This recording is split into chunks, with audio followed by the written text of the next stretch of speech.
Make sure this is... Good morning, everyone. We will get started shortly. If there's anyone on the Zoom today to make public comment, please raise your hand so we can take your information. I have two hands raised. First, we have, and apologies, Coyotl. Do you have a public comment on general public comment or one of our agenda items today? If you could please let us know. You can go ahead and unmute yourself. Yes, I have a public comment. Public comment, general public comment? Yes, general public comment. Great. And how do I pronounce your name so I don't butcher it? Apologies. It's Goyotwan Masawali, but my name is Brenda Contreras, so the group I'm with is Goyotwan Masawali. What was your name again? Sorry. Brenda Contreras. Brenda. Great. Yes. General public comment. I will ask you to unmute yourself once we get to the item. Thank you very much. And then John, do you have a general public comment or comment on one of our items today? Yes, I have a general public comment. Great. Thank you very much. I will call you and ask you to unmute yourself once we get there. Thank you.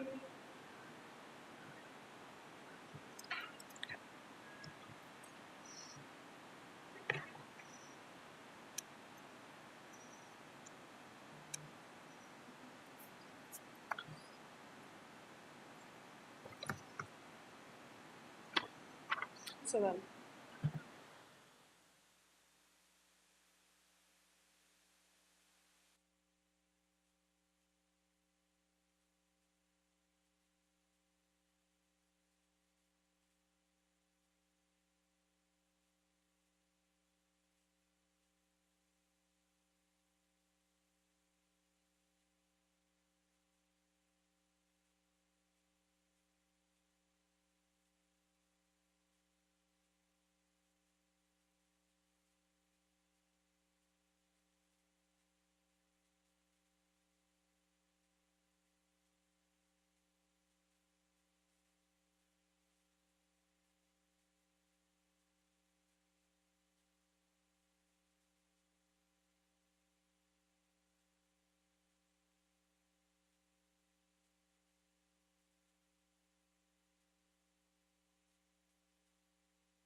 Going to make one last call on the Zoom. If we have anyone calling in for public comment, please raise your hand. If you're on the phone, great.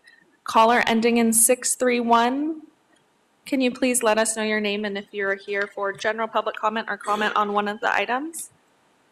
This is for a general public comment. Great. And what was your first name? My name is Andrew Rudick. Great. Thank you. We'll call you. Wait until the meeting begins, right? Thanks. Appreciate it. Yeah.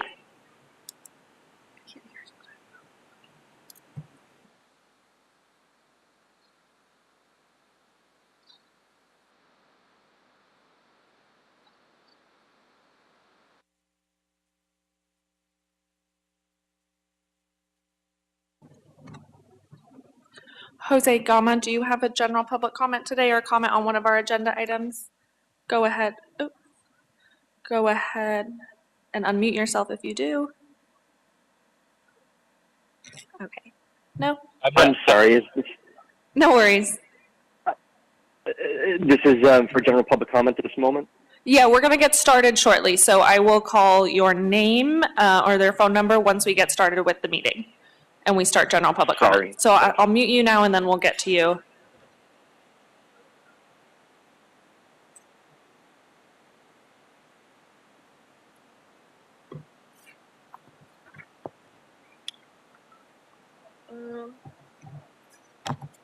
Okay.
Ready?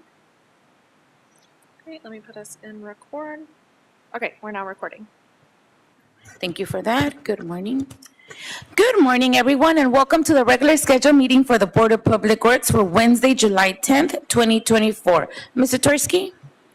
Good morning, everyone. Madam President, Devin Zatorsky with the Board of Public Works, taking role in establishing quorum. We have President Garcia, Vice President Villegas, President Pro Tem Davis, Commissioner Corsand, and Commissioner Reyes all present. We have quorum. We're also joined by City Attorney, Ms. Virginia Choi. And again, Devin Zatorsky with the Board of Public Works. We have 2 public speaker cards in person under public comment. We have 3 speakers for public comment on the Zoom, and no neighborhood council commentary. And we did receive public speaker cards via our Google form that were submitted. So just for notice, to put that in the record. And no speaker cards under any of today's items. Thank you for that, Mr. Tursky. Given that we do have public comment, why don't we take public comment now? Well, before I start, I just want to say welcome, everybody. Welcome back, commissioners, from our 1 week of recess. We're back in action again. And apparently we're under good conditions because it's hot, it's cold in here, maybe freezing in here, but we'll get through this. So welcome back, everybody. Thank you. And we are back today. We'll be here today and Friday.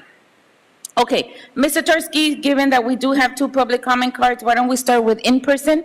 And we call off the first public speaker, which is Elizabeth Roller. Ms. Elizabeth Roller, you have 2 minutes.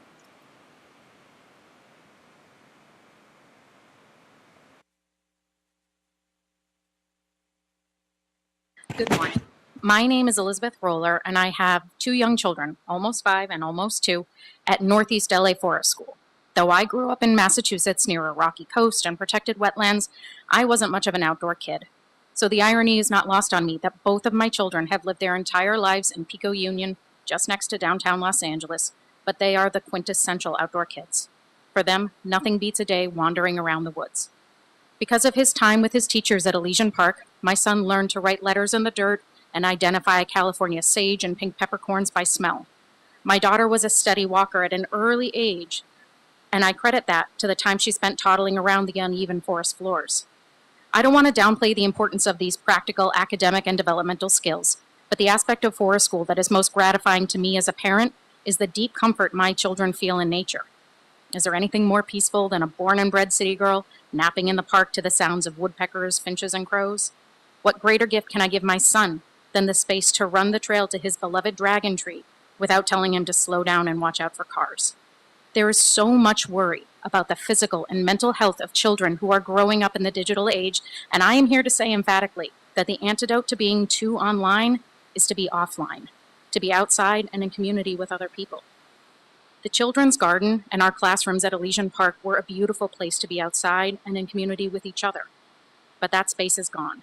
It was recklessly demolished with no consideration for the protected species who live there or the citizens of Los Angeles who sought refuge there. So to our board members, I'll ask 2 questions. What will you do to restore the land? And where do we go in the meantime? Thank you. Next speaker is Samantha Sok. Welcome, 2 minutes. Thank you. Hi, my name is Samantha Salk. I'm speaking on behalf of Northeast LA Forest School as a teacher and a mother. We are a 100% outdoor rain or shine preschool with a focus on creating the next generation of nature lovers, aware of the negative effects humans play on our precious earth. When we heard what had happened at Elysian, we couldn't believe it. Our school has adored the children's garden in Elysian and its base and classrooms since 2017. In the last 7 years, our kids have made memories and learned to respect nature and be stewards of the land. We tell the kids that we should leave everything the way it is, or even better, that everything in the forest ecosystem is valuable. The birds, the bugs, the trees, but now this clear cut has happened. It's not just the destruction that hurts. Now we have to tell the 400 plus families we have served and continue to serve that the trees they love are gone, despite all the love and work we put into them. The protected trees we used to watch over are gone, gutted by folks brought in by the parks themselves. Those same trees served as our classrooms, roofs, walls, playground for imagination, and chalkboards. We are asking for 2 things: set up and enforce protocols that require require a city arborist or ecologist to review any site before brush clearance to mark protected trees and other shrubs that do not pose a fire risk. 2, work with community members to replant the garden, nature advocacy groups, and the forest schools that once used this space as a classroom. We will have to leave this spot and let invasive species move into where the bulldozer ripped up native plants because of this mismanagement. This space is now more apt to catch and burn than before. This space is now even more likely to be abused by folks who do not know about the land they are on, and graffiti has already worsened. We will have to find another spot we can love, and we will, but who will care for the children's garden now? We were on the ground every day loving this space. We will have to tell our kids that the land, the space they love, is now gone. All we ask for is a change in the system. Begins with park jobs being saved and created, and the restoration be a focus to those employed by the parks on all levels in these plants and animals. Thank you. Thank you. And is that the end of our in-person comments? In person, yeah, we can move Okay, to the Zoom. let's take the 3 via Zoom. Okay, Brenda, I'm going to ask you to unmute yourself. You'll have 2 minutes once you start. Yeah, good morning. My name is Brenda Contreras. I'm a resident of Los Angeles and the director of the environmental justice group Coyote Massahuali. I'm calling in today to bring awareness of the hundreds of native trees and shrubs that were violently removed in Elysian Park on June 26th by a contractor, Mariposa Tree Management, under the supervision of Rec and Parks. Many of the trees that were removed were protected trees, including the SoCal black walnut, elderberry, and toyon. They were mature, healthy, and full of biodiversity. They served 2 children's schools and operated in the space, as well as a spot for local ecologists to identify local flora and fauna. We see these illegal cuttings happen too often, and it's year after year. This has to stop. So what we're demanding from you is that you guys oversee Rec and Parks and Urban Forestry, and they should only use city staff that is knowledgeable of the native species and the rules under the LA and Tree and Shrub Protection Ordinance, including the cumulative diameter specification for the black walnut. So the black walnuts should not have 1 trunk, as were mutilated by this contractor. Protocols must be set up that a city arborist or an ecologist reviews the site and tags the native and protected species. And it was also recommended by the controller that we work in-house. So the staff working should have a relationship with this land that they're tending to. They shouldn't be disconnected contractors that have nothing to lose if the damage is done to our ecosystem. The LA Tree and Shrub Protection Ordinance must be updated to explicitly apply to city agencies, including Rec and Parks, and to apply to any city, county, or state-owned property. And appropriate penalties and restoration measures need to be outlined, and they need to happen swiftly. And the burden to enforce the LA Tree and Shrub Protection Ordinance should not fall on Thank you, Brenda. That's 2 minutes. land back if you can't handle it. Okay, next call. Our next Zoom caller is John Yu. If you could go ahead and unmute yourself. Hello, my name is John Urquiza. I'm with the Northeast Los Angeles Black Walnut Day Committee, and we have been here before, back in December of 2022. We wrote you guys a letter. We also included the LA Fire Department and the City Planning Commission about this, and we were recommending that you start training on people who are doing brush clearance because they don't know what they're doing. And here it has happened again, but this time with hundreds of trees and hundreds of native plants. This has become from an ask to a demand. You need to act on this. It has devastating consequences to our ecosystem, and it's creating trauma in our community. And so we ask that you start working on this. And I'm glad to see that the city attorney is here because they need to figure out a way to change the LATPO or the LA Tree Protection Ordinance and make sure that it starts and includes protecting plants and trees on city land. We've seen this before, a couple other instances. You need to start believing the evidence. We had another case here called Onyx Street where it was dismissed as by the developer and by the board and by the investigators as that these were diseased trees, and they're not diseased trees. You have to stop gaslighting us on what's happening here. We're bringing you trees, and we're bringing you instances where there's trees being destroyed, and you're not doing anything about it. So you guys need to act. Thank you very much. Thank you. Our next is Andrew, caller ending in 631. If you could go ahead and unmute yourself. Good morning, Commissioners. My name is Andrew Rudick, and I've been in communication since May with your board. The fact of the matter is this city has been non-compliant with sections 28.04B and D and 62.105 of the Los Angeles Municipal Code since at least 1998. And the Bureau of Engineering, even after I informed them of the violations months ago, still continues to provide Walk of Fame A permits to the private contractor top-end constructors without the adoption of this board's approval as required under those sections. And I believe your board is aware of the city council action that took place regarding the Walk of Fame in Council File 24-0489. So I'm going to assume that everyone knows what's happening here, especially after my emails and talks with certain commissioners and your staff. Section 28.04B and D are not ambiguous. Quote, nothing in this section contained shall apply to the installation of terrazzo sidewalks or sidewalks of similar construction, sidewalks permanently colored by an admixture in the material of which the same are constructed and for which the Board of Public Works has granted a written permit, end quote. That's just Section B. Section D, enacted in 1957, requires City Council approval in addition to Board of Public Works approval. These basic permitting requirements under Ordinance number 109896 haven't been amended since 1957. In one section of the report in the council file attached to that ordinance, it explains its purpose by saying, quote, the proposed ordinance provides ample protection in passing judgment on the event or personality to be commemorated because of the required approval of the council and your board, end quote. I don't want to waste my summer or months of my time and money as a constituent with a pro se writ of mandate lawsuit to compel the city to do something that it should already be doing. And even though I know I'd succeed at Stanley Mosque with the information I have, I also don't appreciate corruption. Violation of permitting laws for the lobbyist and nonprofit that is the Hollywood Chamber of Commerce, and ignoring the law in general for political purposes, although I'm not alleging that's what's happening with your board. Thank you. But That's 2 you minutes. do hold charter authority. We have another hand raised, so just want to check if they have a public comment. Jose Gama, do you have a public comment or a comment on one of our items today?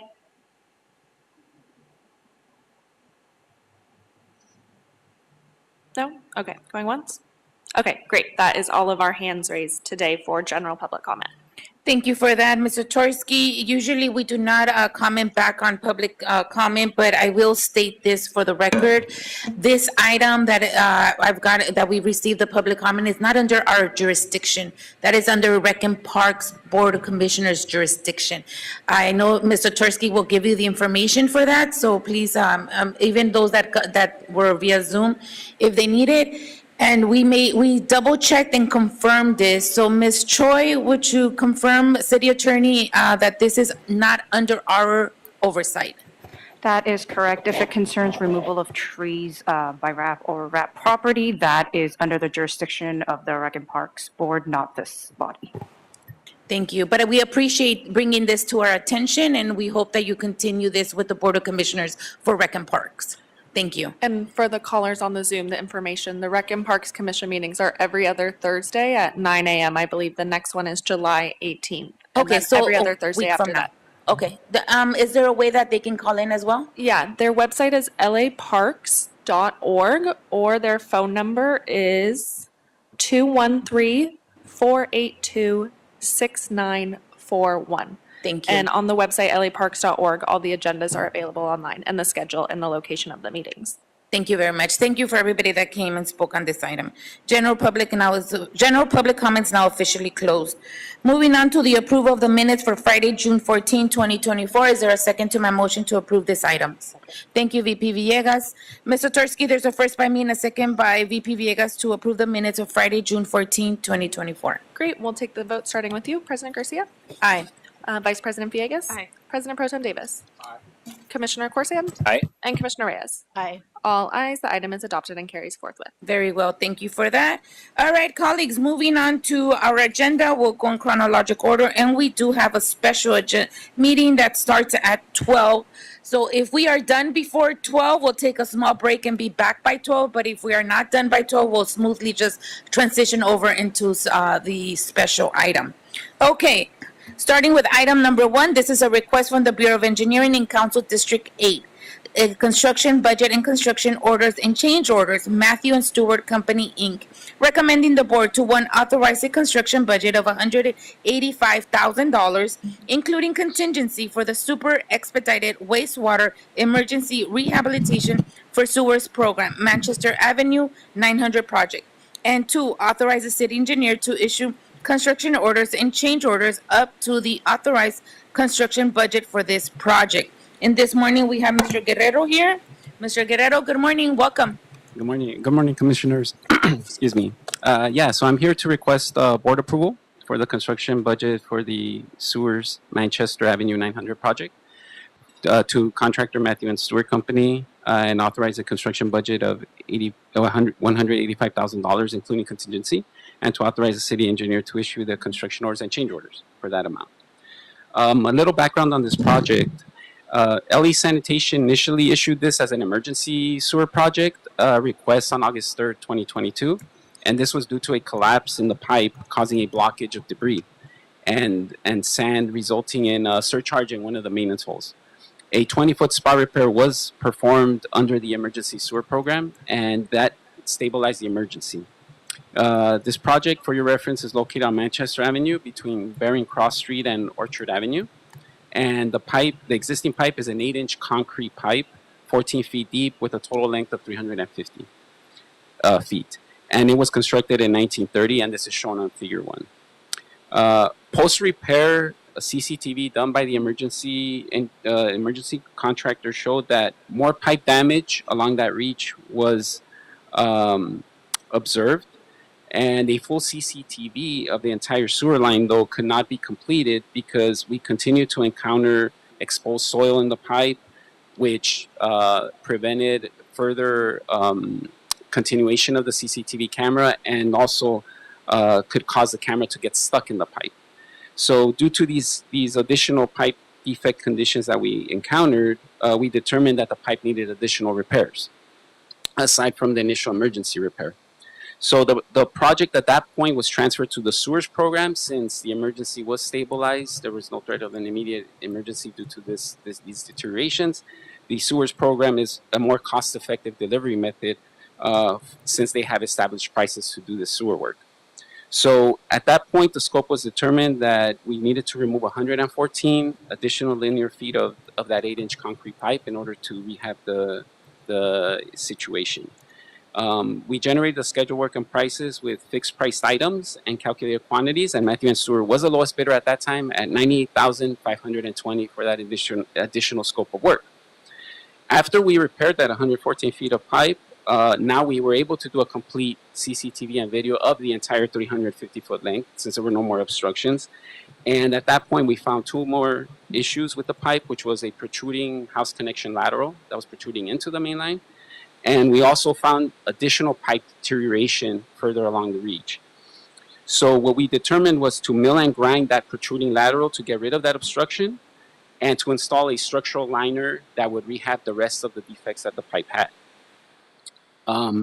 That additional restoration also required restoring part of the sidewalk. This sewer reach, you can see in the figure, it's under a sidewalk, it's not on the street.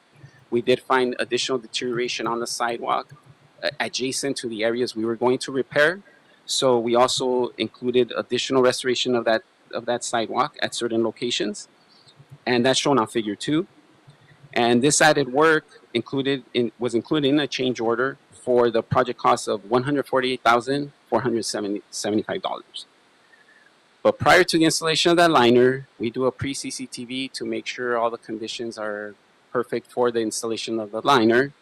And at that point, during the cleaning and CCTV to prep for the liner, a piece of the pipe invert, which again, this concrete pipe was very deteriorated, failed, and it got the cleaning tool stuck in the line. We couldn't get it out. So we needed to perform an emergency 9-foot spot repair to get this retrieve this camera, and that's shown on Figure 3.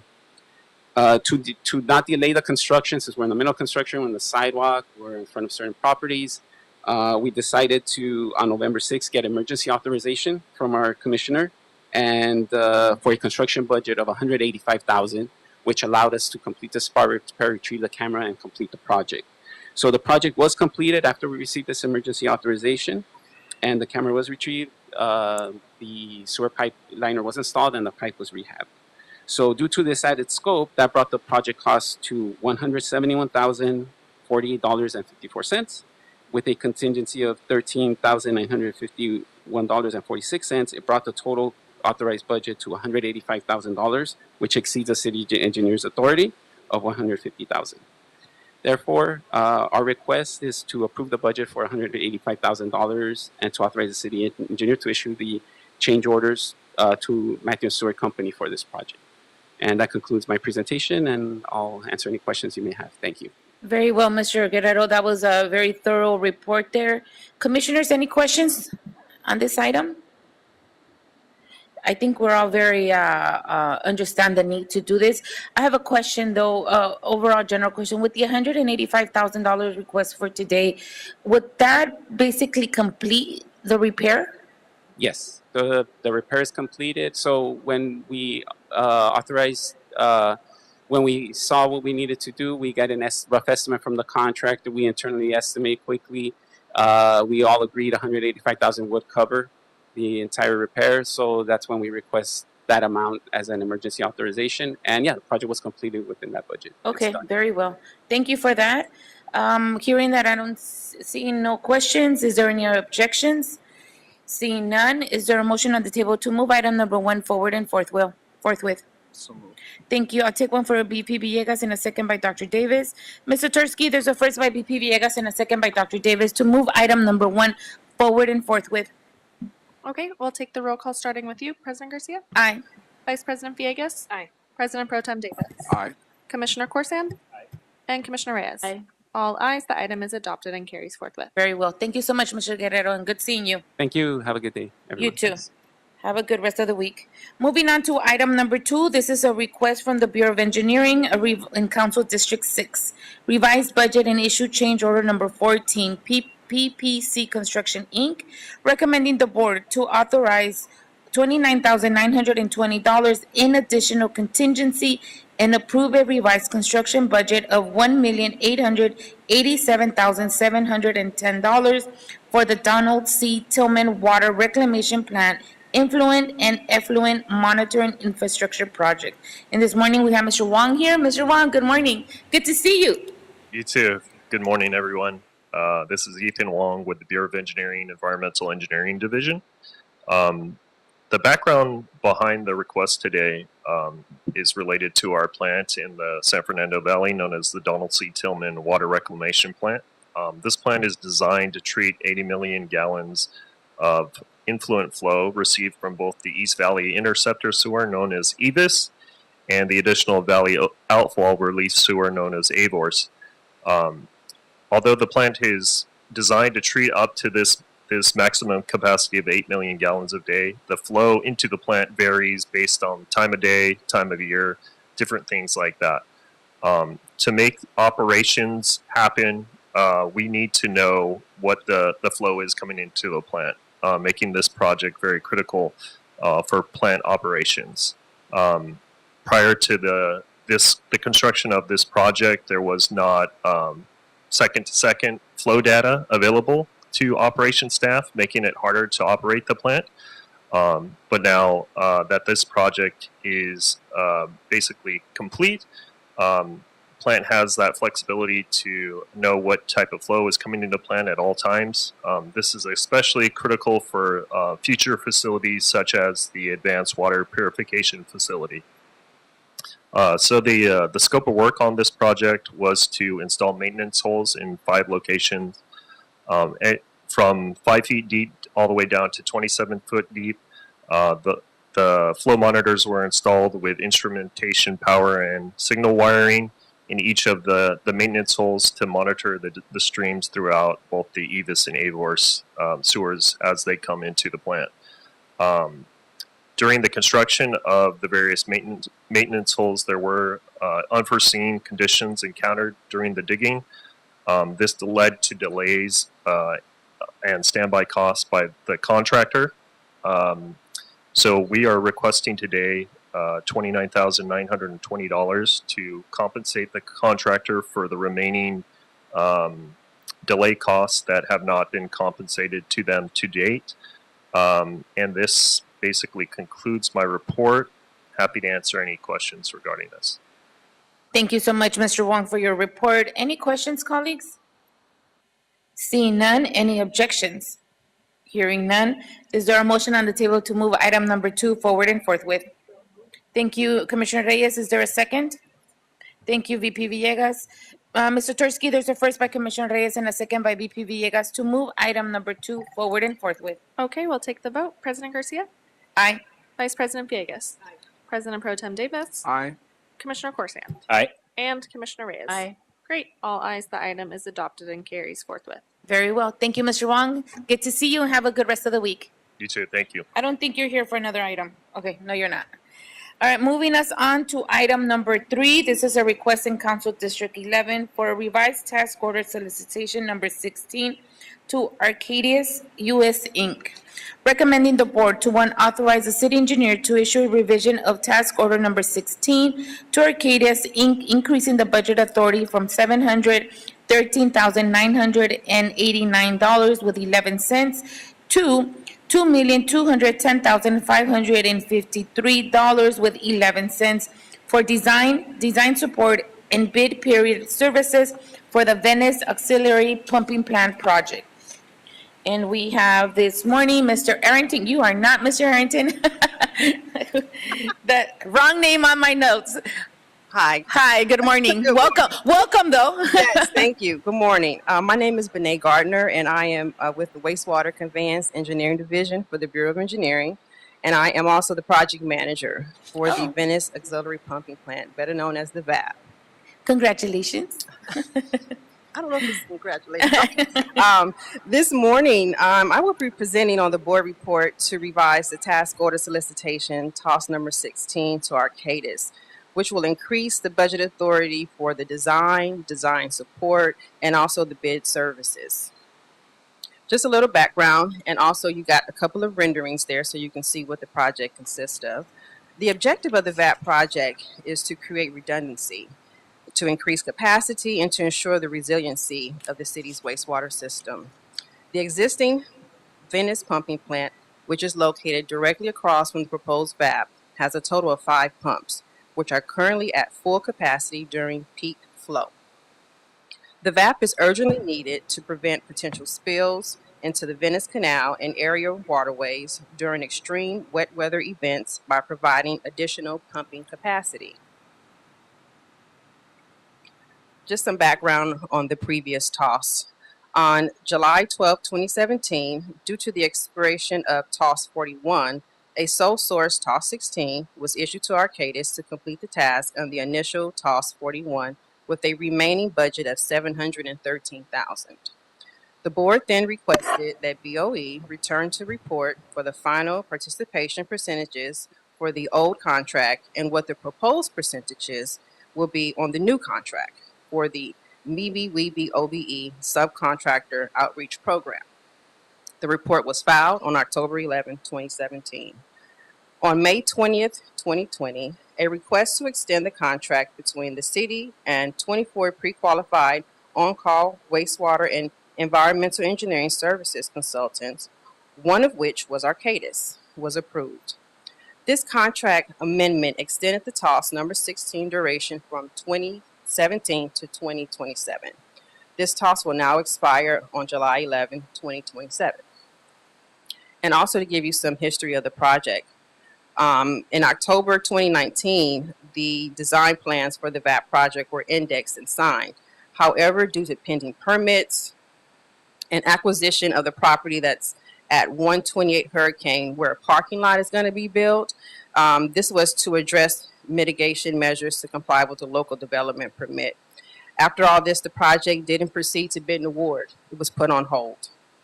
And then in November of 2021, city planning approved the local development permit. However, unfortunately, it was appealed by the residents to the California Coastal Commission with the claim that the project lots are inconsistent with its proposed use. The current land use is residential, while we are proposing to construct a pumping plant where the land use should be public facilities. During the site visit, we were instructed to correct the designation of the lots associated with the proposed VAP. This only can be done by a general plan amendment that facilitates amendments to the Venice Community Plan Map and the Land Use Plan, the LUP. Consequently, the LUP amendment requires a zone change so that the zone is consistent with the proposed land use designation, as the state law requires zone general plan consistency. Other additional entitlements that will be required as part of this effort are conditional use permit and approved state coastal development permit. The additional scope that's needed to complete the project by Arcadis, and the reasons that we need it is for the zoning and the land use changes for the future VAP site, updating the current design plans to the latest standard codes, obtaining the pending permits, and providing bid support services. So just for the expenditures portion, the additional budget authority request is $1 million plus a contingency of about $400,000. With the previous budget authority that was on the previous TOS, it was $713,000 plus. This will give us a total revised budget of $2.2 million, and that's what we're asking to increase to.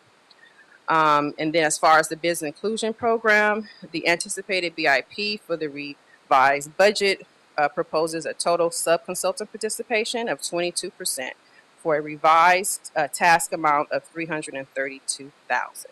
And that completes my report. I would be happy to answer any questions you guys may have. Thank you, Ms. Garner, for that very thorough report.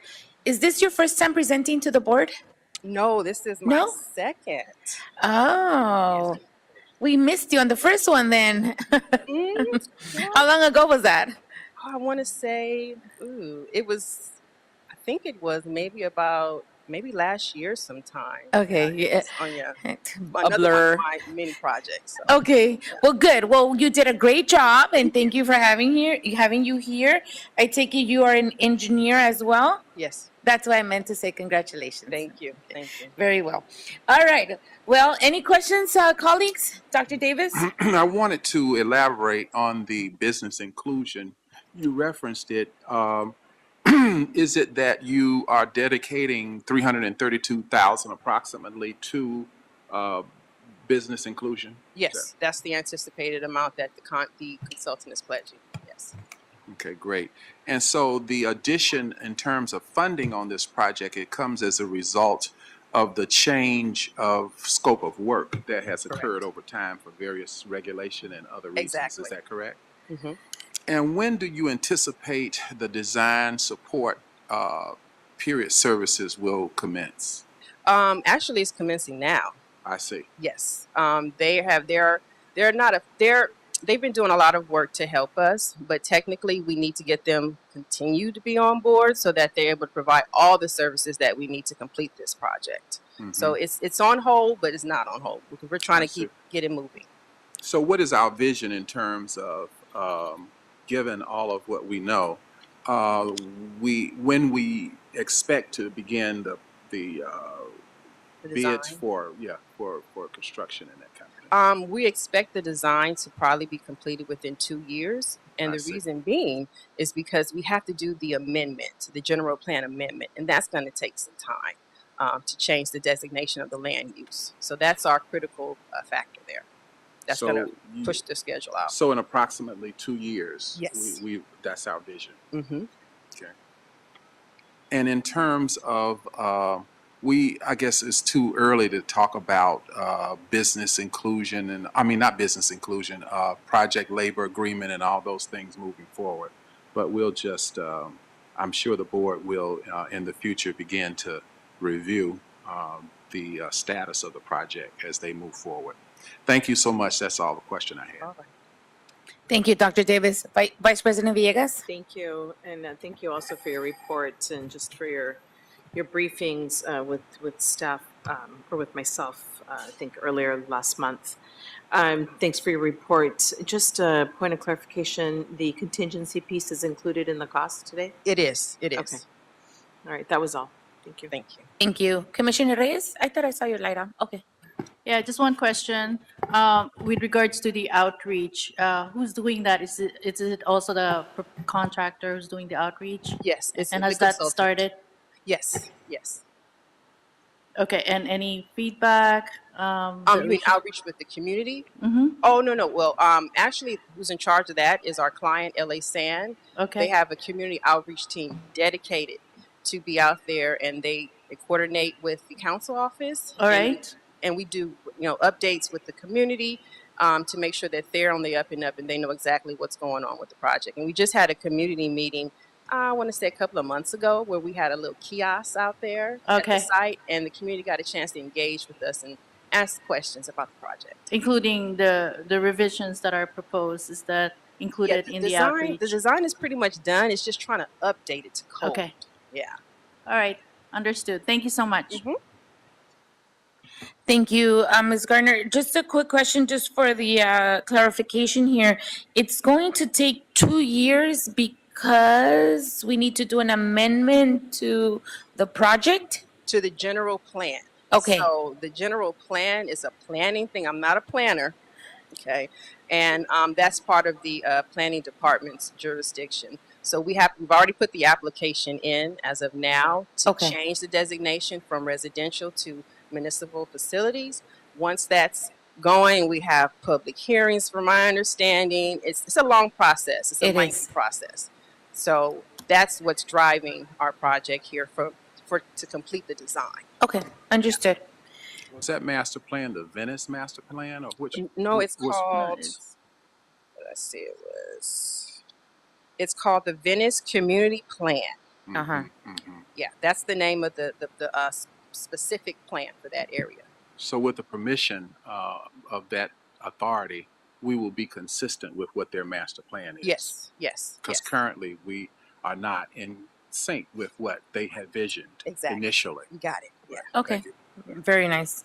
All right. One more question. Yes, of course. I would assume that will go to the City Planning Commission. Oh, yes. Right? Yes. Yeah, Okay, the so that's why application's it's been taking filed. that. Yeah. All right, good, thank you. Does this also have to go through, I think, Coastal Commission as well? Oh, we're doing that right now. Okay. Oh yeah. Oh yeah. Since we're in that zone, yeah, for sure. So we've already, did our application with them. We're on our second notice. They want additional information, so we're trying to get on their hearing as well, so that we can present our project and get the coastal development permit as Okay. well. Yeah. Okay. All right. Any other questions? Commissioner Corson? Thank you. So having been a part of the planning process, the general plan amendment and the coastal zone approval can't happen until the design work is complete. So when are you expecting design work to be complete? We're, like I said, the design is, I would say, at least 90% complete. It was indexed. It was signed by our city engineer. The problem is that we need to update it based upon the current codes. So the design is pretty much complete. We may have some tweaks that we have to do. During planning review, they had some comments that they wanted the plans to change a little bit, but not drastically where we're changing the building itself and the mechanical functions of the building. Your 2 years of getting approval to build from Coastal Commission is very optimistic. And so when I look at the timeline and it's 2017, let's just assume 2 years, it's 2026. Building time, maybe 2 to 3 years. So this is a 13-year process. As a taxpayer, I would ask, is this what we still need? I guess my question goes to the need of all of this work, all of this time. Is there a better way to have done it? I know it's a little bit of Monday morning quarterbacking, but I'm just trying to assess, looking forward, when it comes to projects like this, and given the timeline, if we can find alternatives that could be better. Yeah, I mean, I would say, planning ahead per se, not knowing all these different permits that needed to be inquired. And I wouldn't just say permits, but I would say mainly the general plan amendment, being that we were in a residential area, not, we did need to go ahead and make it consistent. So that's pretty much, we would have maybe thought about that previously, then, or considered that and maybe had more time to do that, then we probably wouldn't be in this situation. But, it is what it is, and we're trying to move forward. Our client, LA Sand, really needs this pumping plant there. We want to prevent a major catastrophe, especially during the wet weather season where the water infiltrates our sewers and it overflows, and we don't want it to go into the Grand Canal that's right adjacent to the pumping plant. Unfortunately, it becomes fodder for the development community who complain all the time about the planning approval process, especially in coastal zones. And now the city is itself a victim of its own policies. It is. We've gone back and forth with Coastal several times. They're on their second review of our stuff and they keep wanting more things. But, we want the permit. We want to appease them. So whatever they want, we're giving it to them. Thank you. Okay, thank you for all of that, Commissioners. Vice President Villegas? Thank you. I just wanted to give some clarification, or maybe you can provide some clarification, because I know in my briefing, if you could just give more context to this. We also had, this property has been in our domain for many years. Correct. Now we're building this new pumping plant. Is that correct? That's correct. Okay. And so around our property, we also had encroachments. Is that correct? That's correct. Okay. So the encroachments are part of this piece that we are now correcting. Correct. Is that correct? Yes. Yeah. And so then over these next 2 years, not only will you be identifying how to change the use or the land use of a part of this area, but also work with our neighbors who are encroaching on city property. Is that correct? Yes, we are. Yes. Okay. All right. I'm just giving more context because it's not just that, we came here, we took this, project over, and I mean, we've owned this property for quite some time. And there's now a need, there's many residents, there's obviously this is also connected just to larger projects. So this isn't something that we take lightly in doing this Venice pumping plant here. No, we're definitely not taking it lightly. We've been in communication with those particular residents that are located on the south side of our property that are encroaching upon us, and they're well aware of what's going on. They've been updated. And we also have our real estate officer here, right here, Yuri, and he's been also helping us, make sure that transition is smooth. Yeah, thank you. I just wanted to put more characterization to this project because it is something that we've had in our ownership for quite some time, and now that we have a need to be able to build it, other complications also come up in terms of changing land use, and because it's in such a coastal area, we do have to go and abide by the rules by the Coastal Commission. So I just wanted to provide that as context and for the need for quite some time to be able to go through this. Yeah. Right. Thank you. Thank you. Thank you, VP Villegas, for the context as well. Any other questions, colleagues? I'll move the project. Thank you, VP Villegas. Thank you, Dr. Davis. Any objections to moving it forward? Hearing none. Is there a motion? We have a motion by VP Villegas and second by Dr. Davis. Mr. Tursky, there's a motion by VP Villegas and a second by Dr. Davis to move item number 3 forward and forthwith. Okay. Sorry. Villegas and then Davis, you said? Yes. Great. Thank you. All right. Roll call starting with you, President Garcia. Aye. Vice President Villegas. Aye.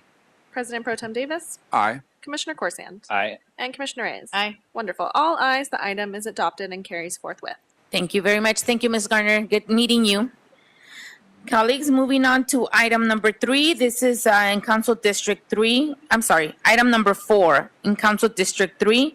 Relinquishment of rights in Future Street in Lot number 13, Track 467 46747-7862 Laramie Avenue, recommending the board to, one, execute the attached document relinquishing any and all rights to the City of Los Angeles for public street purposes within the future streets shown on the attachment Exhibit A, subject to the following condition. Petitioner shall make satisfactory arrangements with the Real Estate Division of the Bureau of Engineering at 1149 South Broadway, 6th floor, Los Angeles Avenue, California, 90015, at phone number 213-485-5766, with respect to payment of document recording fees. 2, request the city clerk to attest the signatures of the Public Works Commissioners. And 3, instruct the RED of the Bureau of Engineering to record the executed document in the office of the county recorder when the condition in recommendation number 1 has been satisfied. And we are here with item number 4, Mr. Go. Yes, Welcome, sir. thank you. My name is Paul Go. I'm the acting senior engineer for the Land Development Group, BOE. We have a relinquishment request from Abdullah. Do you, I'm sorry. Okay. We have a relinquishment request from Abdullah Sodozai, a property owner. So, per CF 73-2735, Council dedicated authority to determine certain future street and alley easement to the Board of Public Works if the following conditions were met. Number 1, minimum of 25 years have lapsed since easement dedicated. Number 2, dedicated area has been sold to a third party after dedication. And number 3, area has not been used for street or alley purposes. The property at 7862 Laramie Avenue set aside a future easement for public alley use for the city in 1998. Property was later sold to a third party in 2018. This future street easement was never accepted by the city, and the area is neither developed or used as a street. Respectively, Figure 1 and 2 show the area views and street views of the existing condition of the area under consideration. Referral letter was sent to CD3, LADOT, and Central District Office, BOE, and we have not received any objection. Very well, thank you for that. Is it that on the rendering that you, on the picture that you have here, it's that paved road that we're relinquishing? Or is it the cul-de-sac? I see a picture on the board report here. Am I looking at the right one? Over here, Right. It's the area highlighted with a red hash line. It's like their backyard? That is the front yard of the property. Oh, the front of the property. It will become the front of the property. Oh, I see. Yeah. Okay. The property is facing a cul-de-sac. Okay, thank you. I see it. Perfect. Okay, any questions on this item? Hearing none. Any objections? Seeing none, is there a motion on the table to move item number 4 forward and forthwith? I'll move. Thank you, VP. Mr. Tursky, there's a first by me and a second by VP Villegas to move item number 4 forward and forthwith. Okay, we'll take the vote, starting with you, President Garcia. Aye. Vice President Villegas. President Pro Tem Davis. Aye. Commissioner Corsan. Aye. And Commissioner Reyes. Aye. Aye, all aye. All ayes, the item is adopted and carries forthwith. Thank you so much. Thank you, Mr. Hogg, for this, and I look forward to seeing you again here at board. All right, thank you very much. Have a good rest of the day. Okay, moving us on to item number 5. This is a request in Council District 15 for public. Okay.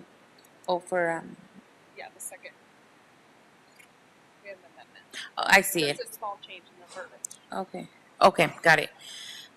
Public Highway at Grade Crossing Agreement Execution, Union Pacific Railroad Company, and the Department of Public Works, Bureau of Engineering, recommending the board to, one, authorize the city engineer or designee to negotiate for and obtain the additional rights for the use of a portion of the Union Pacific Railroad Company property to facilitate the reconstruction and widening of the roadway via public highway at grade crossing agreement, also known as Assessor Parcel Number 6070-007-802 at the abutting Slater Street, as required for the completion of the Slater Avenue Rail Grade Crossing Improvements Project, and 2, authorize the city engineer or designee to request the Los Angeles Department of Transportation to draw the necessary demand not to exceed $71,125 payable to the Union Railroad Company to cover the cost of additional rights over and across the crossing area needed for the project as amended. And this morning we have Mr. Jimenez here. Good to see you, sir. Welcome. Good morning. Thank you. Uri Jimenez, Chief Real Estate Officer for the Bureau of Engineering. And I'm here to present, it's a rail crossing project that is being proposed in cooperation with the Caltrans Division of Mass Transport, Rail and Mass Transportation, the City of LA, and Union Pacific Railroad.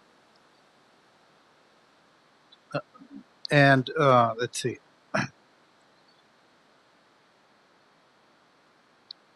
The proposed project will be the replacement of a rail crossing and safety and infrastructure work, which will have infrastructure work replaced. The project is located at the crossing at the Southeast Community. Sorry, I'm sorry. Okay. Sorry.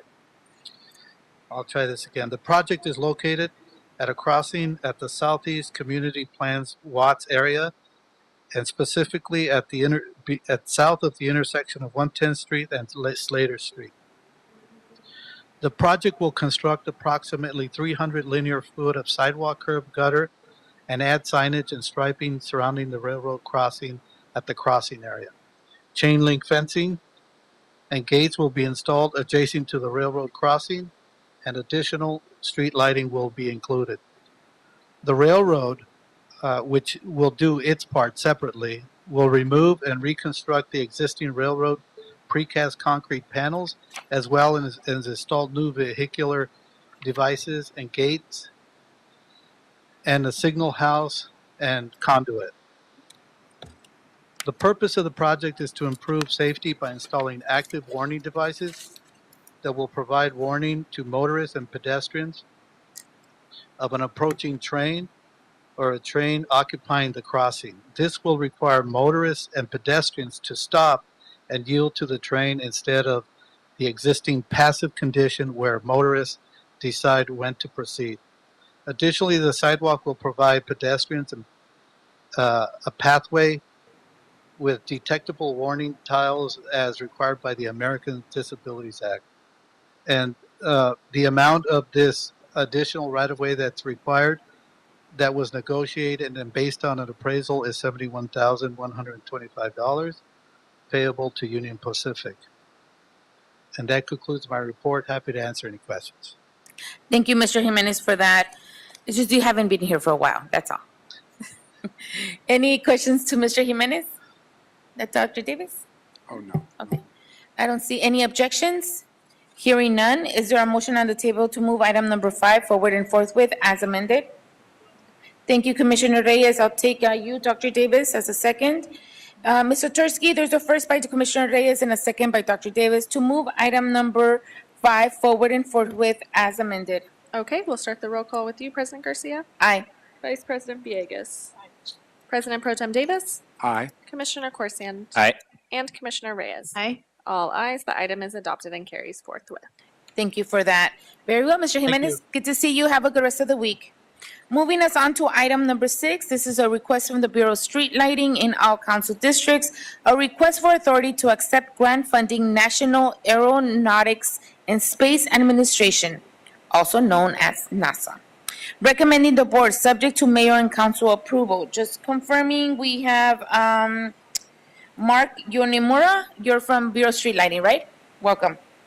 So it's a pretty long approval, and I take it you're going to say it as well. So I'm going to turn this over to you now so that you can go through the approvals then. Okay, Okay. great. In your presentation. All right. Mark Yonimura, Bureau of Street Lighting. So the Bureau of Street Lighting requests approval to accept grant funding not to exceed $250,000 for a 2-year period effective May 18, 2023 from the National Aeronautics and Space Administration for the Predictive Environmental Analytics and Community Engagement for Equity and Environmental Justice. This includes executing an agreement with OpenAQ and the Cal State University, Los Angeles. BSL will be the fiscal agent of the grant and will facilitate receipt and disbursement of grant funds.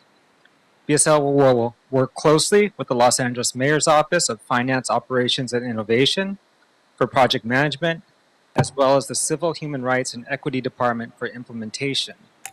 I now have Don Comer and Julian Antolin from the Mayor's Office that will now go into some of the specifics of the grant.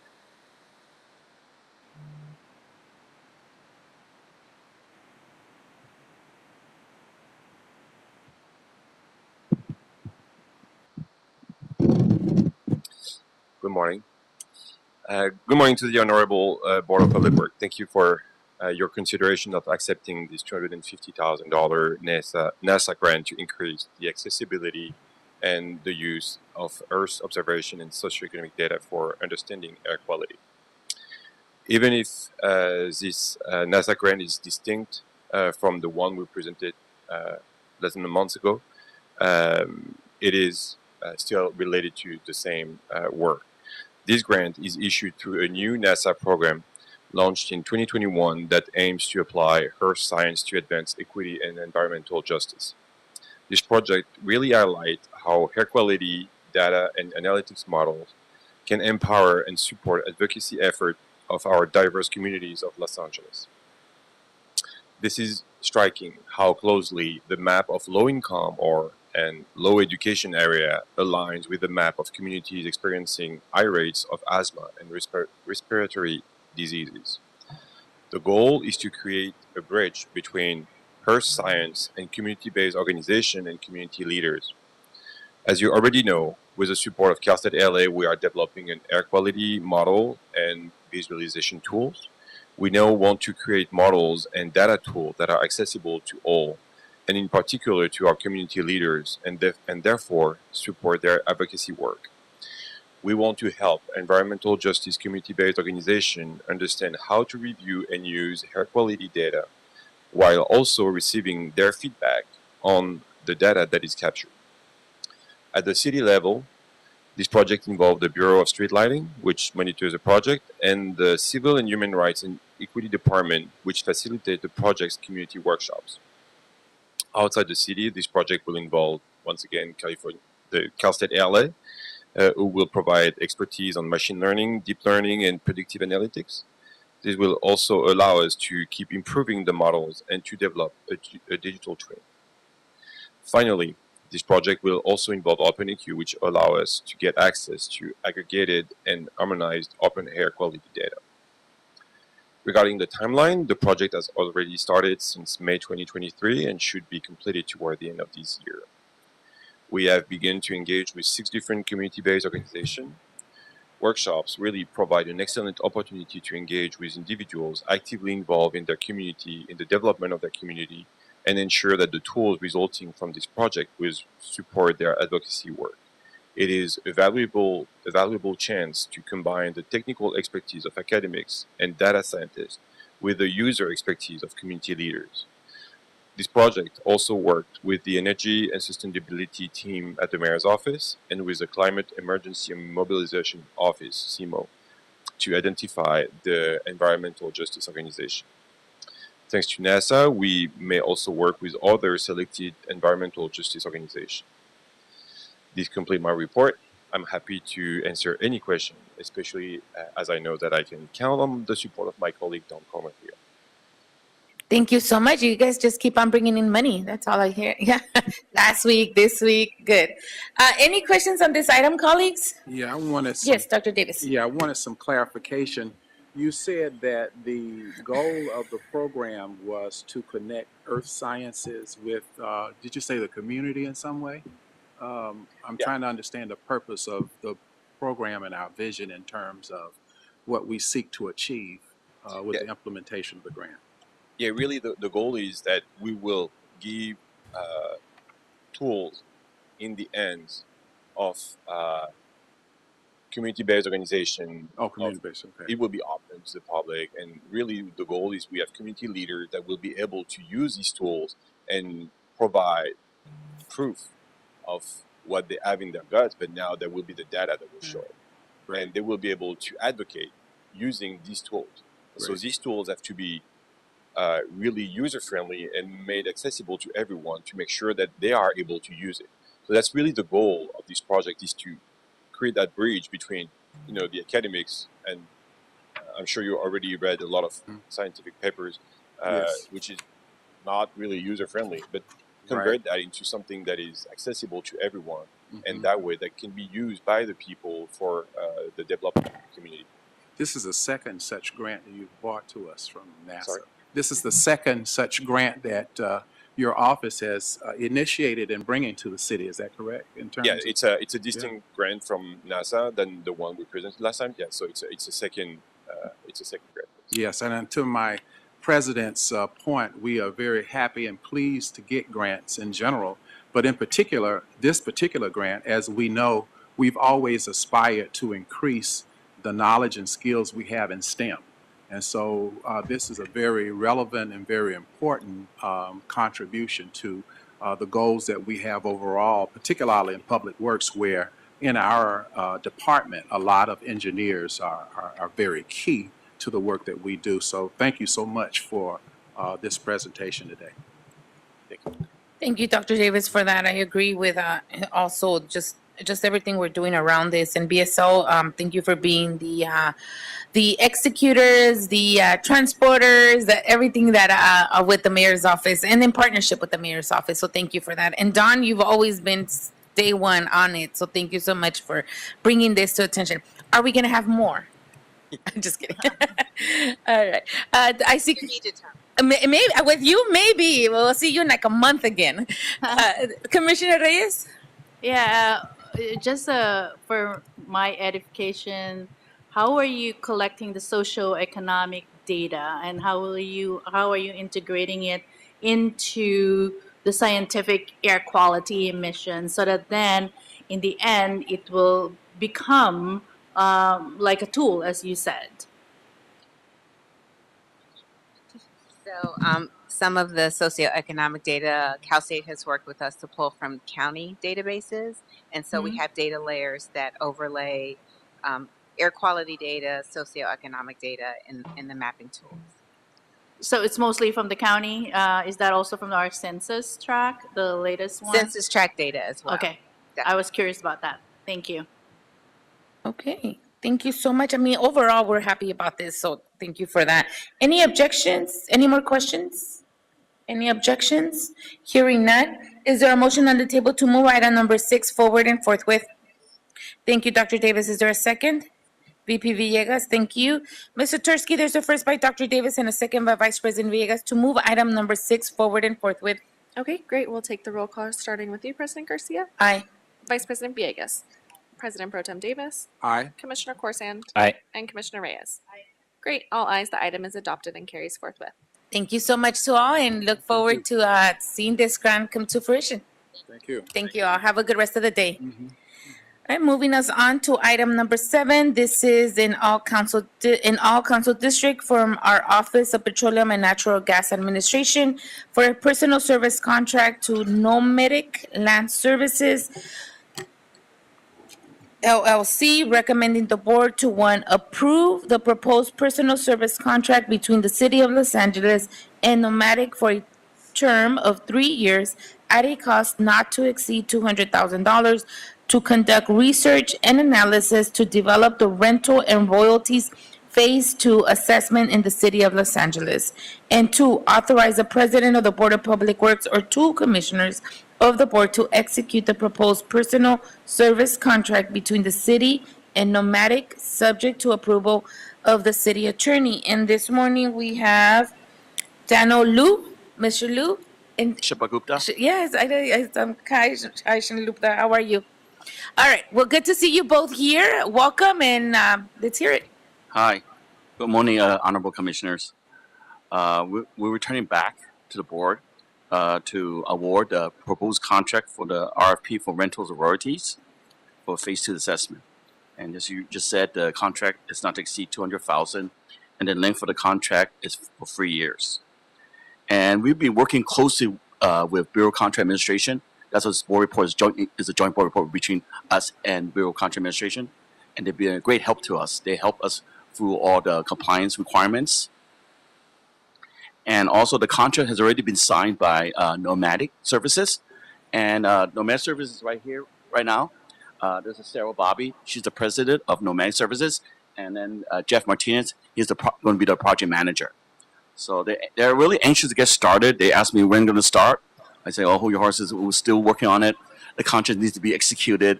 And then and Erica's on vacation, as you already know, for a couple of weeks. So we're working on getting this project going. Thank you for that. Oh, Okay, you have any questions? I'm done. Yeah. I didn't mean to cut. If you have the, it's okay if you had more. Sorry. It's just that Vice President Villegas made me aware that we have an amendment on this. No, we have no amendments. I think it's a procedural situation. Give us a second here. Mayor's approval, but I don't believe that's stated it's in the board report, but I don't know if it's in the agenda, but that's, I think, just for our knowledge that it'll have to go. Okay, got it. To mayor's for signature, for approval. Okay. Oh, I see. It has to go for mayor's. Give me a second.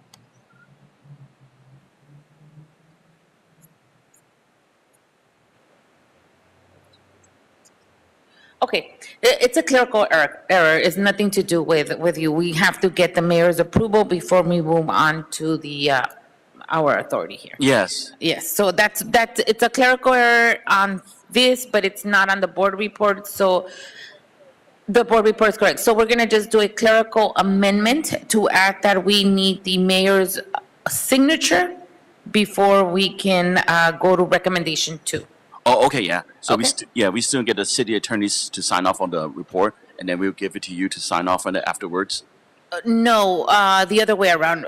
Ms. Troy, it's first mayor, then city attorney, and then I do it at Also, the end. mayor, then city Yeah. attorney, and then you. Okay, okay. Yes, so we're missing on the mayor's signature quite yet, but it's not that we're missing it, it's we didn't write it on the recommendations. Okay. That's all. Okay. Okay. It's the right process. Okay. So do you want me to send the board the contract to the city attorney next after the board's after the We could meeting's just over? go through the regular process. It was, your board report is all correct, so it's just a clerical error on our end. Okay. It's a clerical error on the agenda.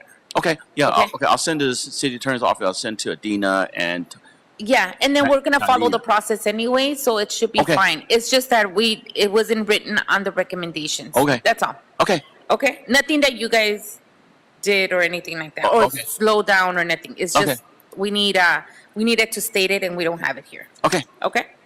So there's an amendment adding the mayor's signature to the process. Okay. Any questions, colleagues, on item number 7? Hearing none, we all know that we have to do this. And Nomic is a specialized contractor on these type of projects? Because it's a very specialized and unique. That's correct. Yeah. Yeah. uh, The only very few have the expertise. We're fortunate we were able to get 2, and then they did the best on it. They had an excellent proposal. They're way under budget, and they do it really quickly. Oh, So perfect. We We love were them already. impressed by that. Yeah. Okay.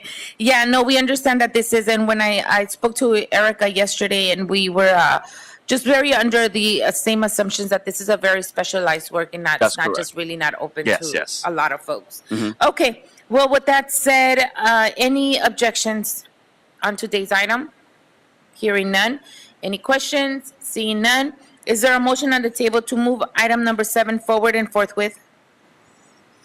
Thank VP Villegas and Commissioner Reyes. Mr. Tursky, there's a first by VP Villegas and a second by Commissioner Reyes to move item number 7 forward and forthwith as amended. Okay, we'll start the roll call, starting with you, President Garcia. Aye. Vice President Villegas. President Pro Tem Davis. Davis, aye. Commissioner Corsan. Aye. And Commissioner Reyes. Aye. Great. All ayes. The item is adopted and carries forthwith. Very well. Thank you so much for your time this Thank you. morning, Thank and you. appreciate you both. All right, look forward to moving this forward.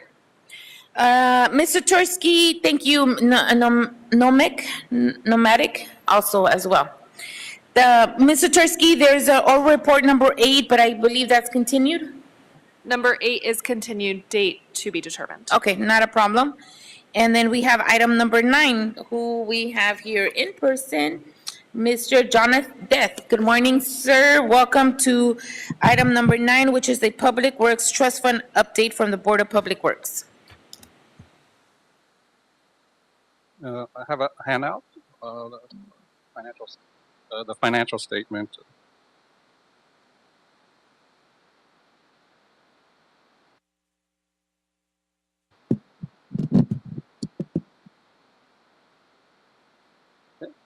Good morning, President Garcia, Board Commissioner, and City Representative.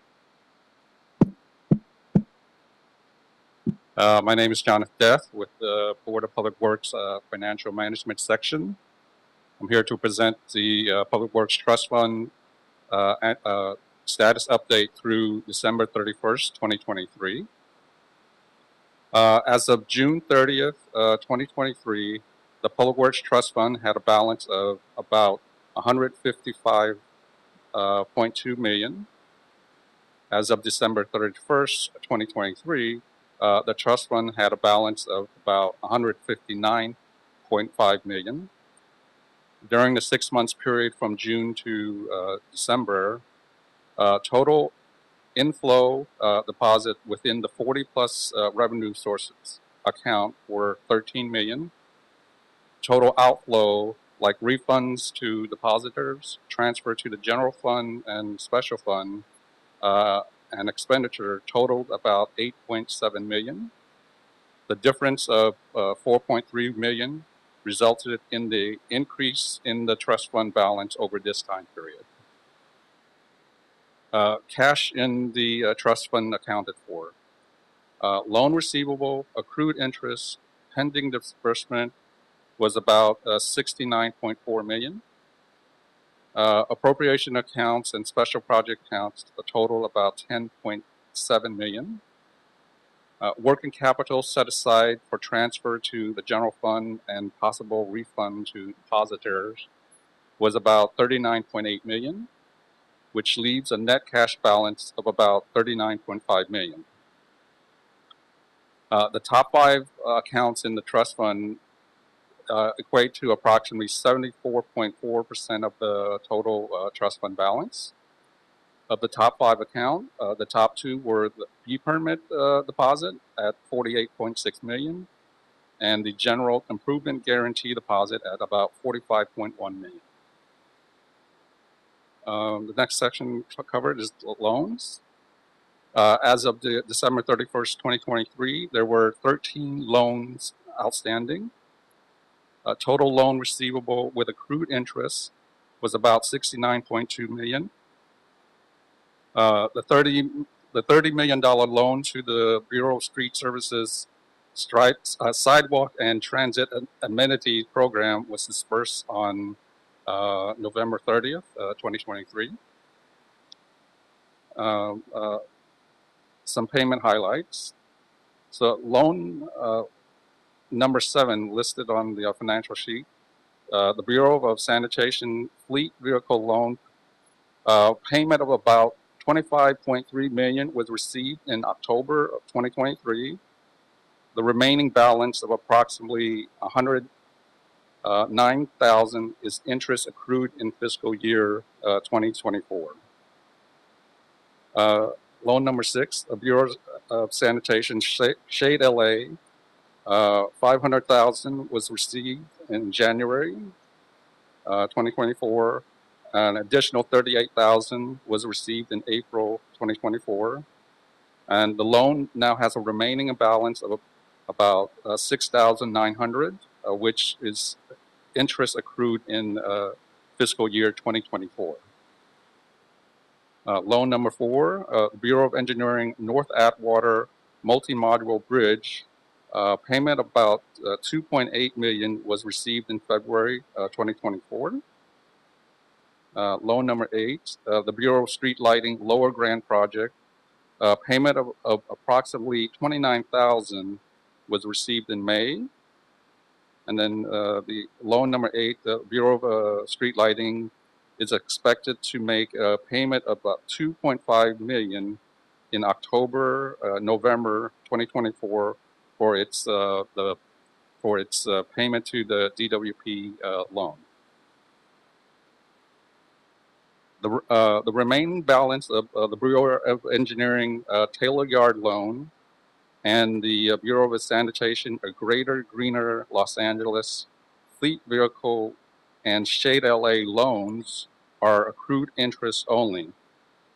These balances would otherwise be zero, but for the controller's instruction saying that interest accrued in the current fiscal year cannot be recognized and paid for until the following fiscal year. Having said that, please note that the $394 interest balance for the Taylor Yard loan was paid in May 2024, and the $674 interest balance for the Greater Greener Los Angeles loan was paid in April 2024. So both of these balances were interest accrued in fiscal year 2023, and both of these loans are now have zero balances. The last item of note is that on June 3rd, 2024, the Bureau of Engineering requested for pre-approval of a $2 million loan for it to front fund its Los Angeles River low flow fish habitat pilot project. This is again to front fund two grant that the project received. One grant from the California Department of Fish and Wildlife, about $2 million, and the other grant was from the California Wildlife Conservation Board, about $2.5 million. So in total, they received $7.3 million.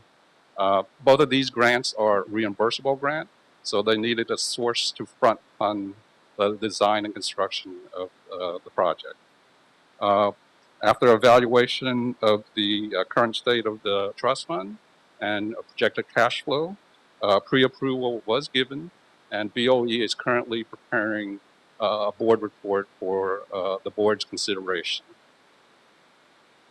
This concludes my presentation, and would be happy to answer any question that you may have. Thank you. Thank you so much for this oral report. I think we needed to hear this this information. So thank you, and also thank you for providing this sheet. Very well done. I was able to follow where we have our money and where we're not. Okay, colleagues, any questions to the Public Trust Fund? I have two questions. One is, who, you said Fish and Wildlife Grant, who, I'm sorry, and I'm sure you said it, who is administering that grant? Well, both of them from this, the first one, the State Department of Fish and Wildlife. Who's that going to, though, for here at Public Works? Bureau of Engineering. Oh, Bureau of Engineering, okay, got it. Thank you. And then my second question, you also talked about like, for example, item 7, but I believe you said another one, loan 7, which is the fleet vehicles. They accrued interest, they pretty much paid it, and we have interest of 109 outstanding balance. And I think you said 2 more. If we didn't accrue interest, it would equal to 0, right? Correct. Correct. So sanitation repaid $25.3 million. I believe the original loan was for $25 million, and they paid the principal amount and the interest accrued But again, the only portion they couldn't pay was the interest accrued in fiscal year 2024. But they are planning, because again, a controller said you can't pay interest in the current fiscal year. You have to wait until the next fiscal year. So in this fiscal year, 2025, sanitation will pay it this year. In their memo, for their payment memo, they listed it on the full balance, but Office of Accounting couldn't pay the interest in 2024. So they have to Okay. wait. I'm gonna just ask the question, and I don't know if it's possible under our jurisdiction. And I'm not saying commissioners or any. I'm just asking the question. Under our jurisdiction, would we be able to, for lack of a better word, dismiss the 109? I don't think. It's okay if we don't have the answer. Maybe we'll talk Yeah, about it offline. I I'm doubt only suggesting that to our bureaus, when they have an outstanding balance of, when accrued interest, because they have money allocated for a certain amount, right? And then, for instance, this example was 25 million, what they had allocated for the vehicles. They were able to get their fleet and all of that. However, there was no money allocated for any interest on their end. I'm just talking about sanitation's end. And so we accrue, we impose an interest charge, which is we should impose an interest charge. I'm not saying not to. But given the fact that they pretty much paid off the whole loan and they did not allocate for interest on their end, they have to now basically figure out where the interest money would come from, right? Right. Yes. Now, just to be in a helpful board, do we have the jurisdiction to eliminate the remaining balance, given that we know that sanitation did not have allocation for this interest accrued funds? And it's $100,000. In the scheme of things, it's not a lot, but it is still $100,000 that sanitation would have to look for to pay. Yeah. I'm just asking. I'm not excusing sanitation. I'm just asking if that's something that we, the board, have jurisdiction to eventually, basically forgive. I'm not. A write-off, yeah. But I would ask, why would we want to write it off? Look at the potential of revenues coming into a Our bureau trust like. fund, yeah. No, the revenues coming into a bureau like the Bureau of Sanitation, right? They have ratepayer dollars as well, correct? They do, which is So the potential issue and the right now. capacity to recoup and to pay this bill is a great capacity that this bureau has, perhaps more so than any of the other 4 bureaus in the Department of Public Works, I would say. I mean, Dr. Davis is saying no. disagrees with me. I'd love to hear it. I'm just asking, I wanted to ask if we have the jurisdiction to do that. I'm not imposing, I'm not saying I want to do it, I just want to know. And so maybe you can give me the answer later. Yeah, well, that I don't know, but administratively, when we received the memo, the payment memo, they were intended to pay the full balance. We stopped charging interest on the remaining. Oh, okay. So we give them a break. On the remaining interest amount because it's unfair to them, because they had the money, they intended to pay the full amount, but just because of accounting rule, they weren't able to make that final payment. So we stopped charging interest on the remaining balance. Okay, understood. Same question goes to, like, for example, when it's grant related. For example, we have a $15 million outstanding. It's a grant that's very allocated for that amount. They don't, in a grant, you can't say, I'm going to get charged, loan interest and I need the money to pay my department's loan interest. So are we accruing interest on, for example, 13? No, well, we only charge interest if the loan proceed placed in a special fund. Okay. If it's placed in the general fund, we don't charge interest, because interest accrued in the general fund is already given to the general fund. Got it. Understood. Yeah, interest accrued in the Public Works Trust Fund is transferred to the general fund. So if we take the money and put it in another special fund, the interest earned in that special fund doesn't automatically transfer to the general fund. So this is our way to recover our missing interests that would otherwise, accrued in the Public Works. In the Public Works Trust. Okay, all right, I'm pretty clear now. Any other questions, comments? Hearing none? Yeah, I have some Oh, other sure. questions. I wanted to ask you, as a person working on the Public Works Fund, in your observation, what would you say is the strengths of this report for this particular period of time that you have been able to observe from performance of the Public Works Fund? I'm sorry, can you repeat that? I was asking if, in fact, you could share with us your observation of the performance of the report that you've given today from the Public Works Fund. Did you observe that there were some successes that we experienced in this report? This is a quarterly report, is it? Semi-annual. A semi-annual report. So I'm really interested in your observations in terms of the work that you've done over this period of time of the report. Well, right now, it kind of took longer to produce since we're short on staff, and a lot of these information comes from Office of Accounting, and I know they're overwhelmed and they're short of staff.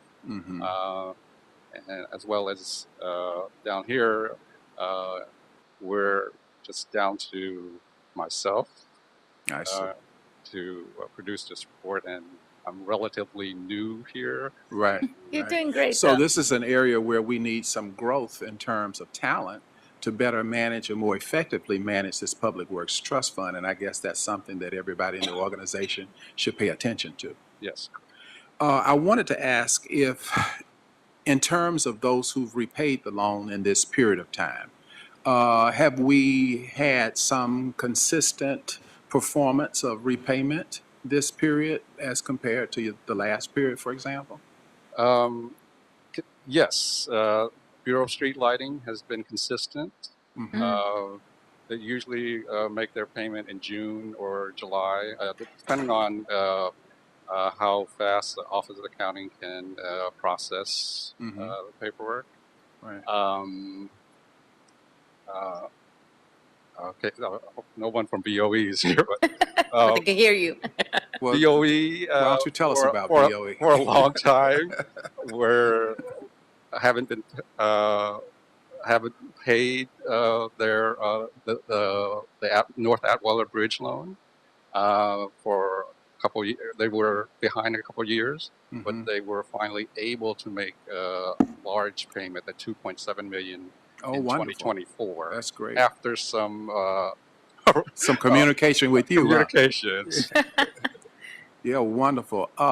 Last year we did an analysis with some of the administrators in Public Works and some of the staff and interns around looking at the Public Works Fund and the diversity of the various funds we have. And one of the things that was revealed was the dormant accounts that we have, as well as accounts for which we've not utilized. Do you have any knowledge of where we are in those areas of the fund? The fund that I was mainly working on was the street. Street maintenance? The street tree deposit. I see. I was working with the previous supervisor on trying to organize and understand where those deposit and what they can be used for. And that has relatively stayed in stasis right now. I see. Do you have any knowledge of if, in fact, we have explored some of the potential revenues of the Public Works Trust Fund profile?